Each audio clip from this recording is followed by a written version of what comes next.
uylanish arafasida turganlar farzandlaringizga ona bo'ladigan ayolni tanlashlikda qattiq e'tibor qilishlari kerak bo'ladi. Chunki mana shu ayol bolani tarbiya qiladi. Uni axloqi, iffati, omonatdorligi, rostgo'yligi, ilmiy, ijtimoiy tarbiyasiga e'tibor berishlik kerak. Bu o'ta muhim va xatarli mavzu.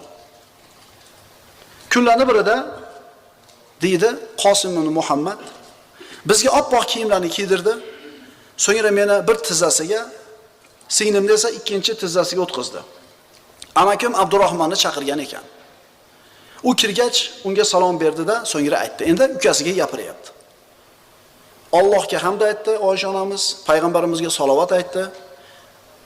Avval ham, keyin ham undan ko'ra bayoni shirinroq, so'zi go'zalroq na bir erkak va na bir ayolni ko'rmaganman. Oysha onamiz aytdi. Ey uka, bu ikki go'dayni sizdan uyimga olib ketganimdan beri